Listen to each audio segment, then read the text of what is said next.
아버지의 변심입니다. 이게 또 어떤 사건에 대한 재판인가요? 네, 이 아버지는 아들 이름으로 부동산을 샀다가 사이도 안 좋아지고 변심을 해서 그 부동산을 다시 돌려달라 이렇게 소송을 낸 아버지에 대한 사연입니다.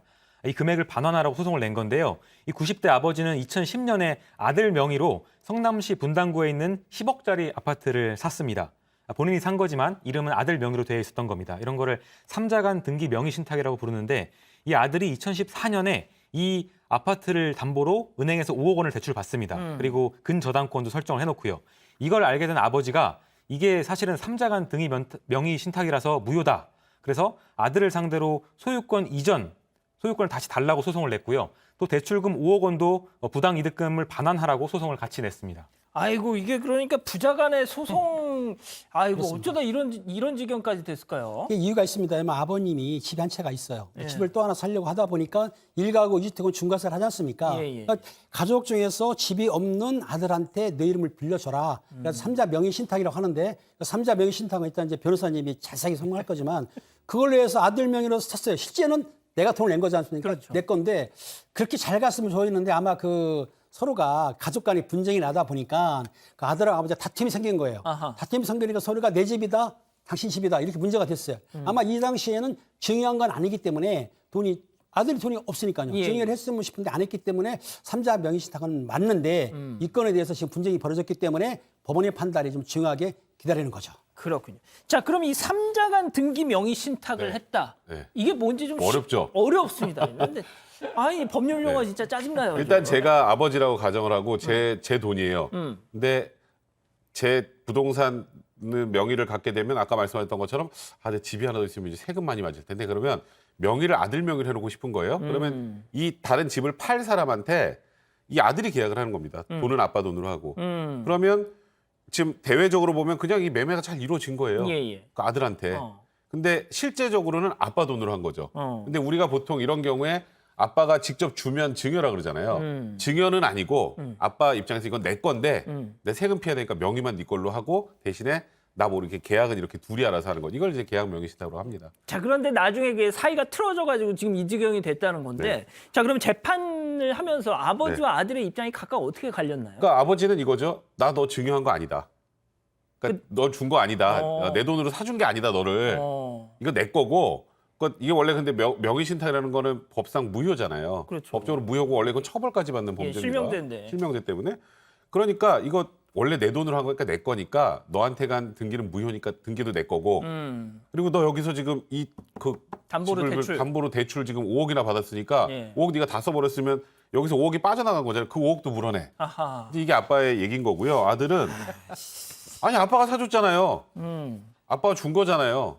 그리고 내가 대금도 저거 내가 마련할 수 있는 건 다 내가 다 마련한 거예요. 내 돈으로 산 거예요. 일부만 증여받은 거예요. 이렇게 주장을 하게 된 겁니다.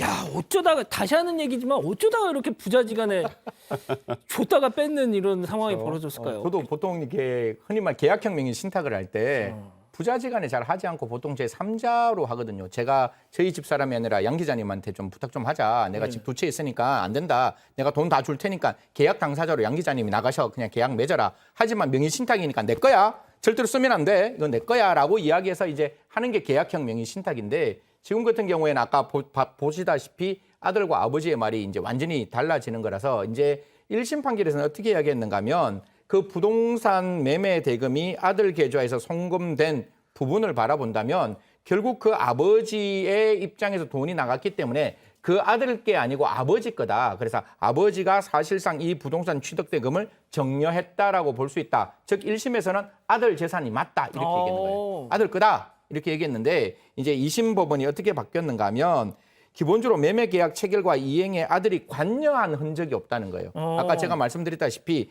계약을 할 때 뭔가 아들이 돈을 아까 뭐 일정 부분 가지고 있고 아들이 뭔가를 했다는 조금의 노력이 뭐 들어갔어야 그런 게 들어가 있어야 되는데. 되는데 그런 게 전혀 보이지 않고 해당 부동산을 산 후 직접 아버지가 거주하면서 등기 필증을 소유하고 그러니까 아들 된 등기 필증이지만 그 필증을 아버지가 소유하고 직접 재산세를 납부하고 있다. 그렇게 본다면 이거는 아들 명의를 빌려줬는 거지 절대로 아버지께 아들한테 명의만 빌려줬는 거지 아버지 거다 이렇게 2심 법원은 판단했는 거죠. 하지만 이제 5억 그 땅 그 집으로부터 5억 이렇게 담보대출 받은 대출. 거는 그거는 갚을 필요 없다 이렇게 얘기했습니다. 그러면은 아버지가 2심에서 완전히 이긴 건 아니네요. 일부 승소했는. 일부 승소.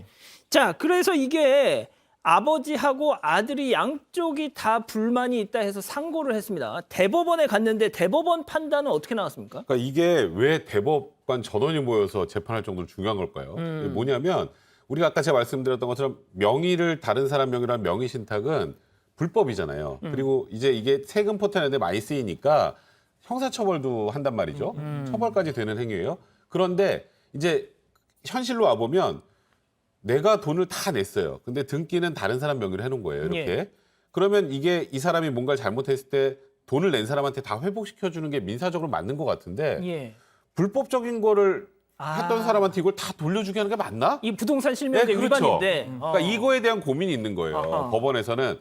그러니까 일단은 그 기존의 판단으로 보면 등기도 진정명의 회복으로 해서 돌려주고 이런 문제가 생기면 원래 아빠 돈이었으니까 아들이 5억 빼다 썼으면 이거 5억도 아들이 갚는 게 이게 이제 민사 실체는 맞으니까 그렇게 대법원 판단했는데 또 일부 대법관들은 아 그거 원래는 불법이잖아. 불법인데 그것까지 우리 법이 다 도와줘. 그 5억 부당이득까지 다 돌려주는 것까지 우리가 다 도와주라고?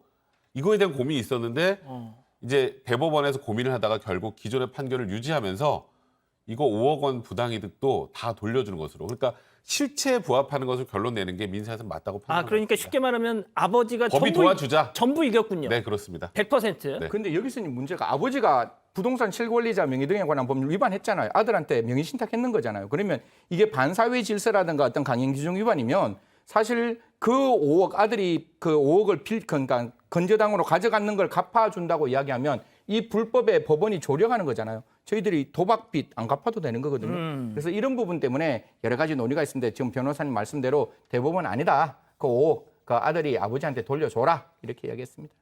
뭐 팀장님은 저 재판 보시면서 뭐 하실 말씀 없으세요? 그러니까 저렇게 어렵게 할 필요 없이 예. 아들 이름을 사게 쉽게 되면 좀 해주세요. 너무 어려워 이 두 분은. 아버지가 근저당을 설정하거나 압류하면 되는데 왜 저렇게 어려운지 모르겠어요. 오. 그렇잖아요. 근저당하면 되지 않습니까? 그리고 지금 말씀하신 대로 5억 돌려주는 거는 맞아요. 왜냐하면 5억 돌려받은 걸로 또 세금 중과세 하니까 아버지가 세금을 부담해야 되니까 당연히 돌려줘야 되고 저런 문제는 앞으로 있으면 복잡하게 하지 말고 근저당을 해라. 그러면 간단한 거 아닙니까? 자, 우리 팀장님의 처방에 대한 백 변호사님의 판단은? 명의 신탁이 불법이니까 그걸 하면 안 되는 거죠. 명의 신탁을 해놓고 거기다 근저당하는 그 복잡한 상황 만들지 마시고 명의 신탁이라는 게 대부분 세금 포탈 때문이에요. 그리고 지금은 자금 추적 때문에 하기도 힘듭니다. 그러니까 이런 거래를 안 하시는 게 정답입니다. 이런 거래는 애초 하지 말아라. 이렇게 정리를 하겠습니다. 자, 오늘 법 이렇게 마무리하고요.